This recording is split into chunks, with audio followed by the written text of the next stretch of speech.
Namaste to all students. Myself JV and Dr. Khushbu Verma from Faculty of Agriculture and Veterinary Science. Today we will discuss about polytin chromosomes in fruit fly. Here we will discuss how to observe these chromosomes. So for the following this lab exercise, we have to prepare reagents and supplies like dissecting scope, bottle of wild type Drosophila stock, 10 ml of saline solution which should be made up by 0.7% NaCl, 1 ml of 45% acetic acid, zero point 0.5 ml Orsin stain, and Kim White's H2 which is water bottle. And in lab bench box we have to use microscope slides, cover slips, 2 pair of forceps. Now come to the salivary gland dissections. Use your forceps to remove 8 to 10 actively crawling larvae from the side of the cultivation bottle. Place them on a dry microscope slide and use a pipette to place a drop of saline solution in the middle of the same microscope slide. Use your forceps to transfer one of the larvae to the saline drop with its tracheal tube facing up. Use 1 pair of forceps to hold the anterior end of the larva in the place at the spot just above the neural ganglia, while using a second pair of forceps to grab the top layer of cuticle from a position on the larva at about one-third body length from the anterior end. The salivary gland and ventral ganglion, means brain, will usually remain attached to the head region, separate from the rest of the body after a clean dissection, and salivary glands after clean dissection from the larval body and head regions. You may have to use your forceps to search for the salivary glands among the dissected material. If this fails, simply start over with a new larva.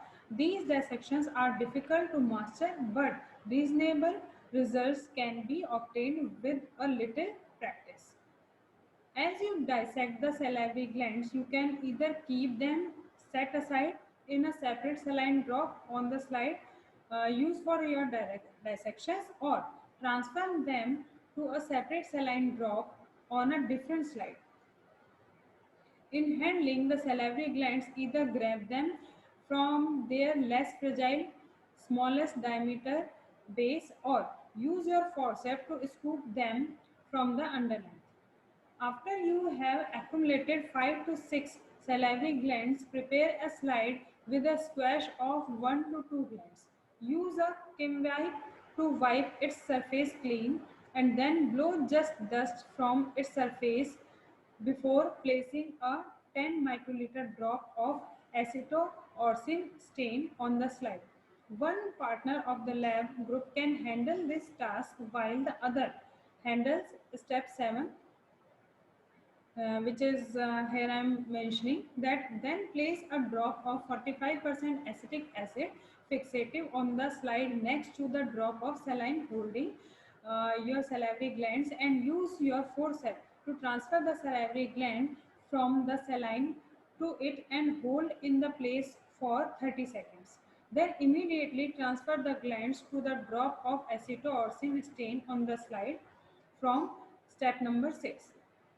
Place a clean cover slip onto the surface of the gland and use your forceps to gently tap the surface of the cover slip in a circular pattern. The cover slip should rotate somewhat freely on the surface of the microscope slide. This is needed to burst the membranes of the polytin nuclei and allow the chromosome arms to spread. Place the slide on your microscope using the lowest power objective and standard light source. Scan around the slide until you find the squashed material. It is often used to first locate the squashed material on the slide by eye, then place the slide on the microscope stage with this material centered in the light beam. This will make it easier to find your chromosomes under the microscope.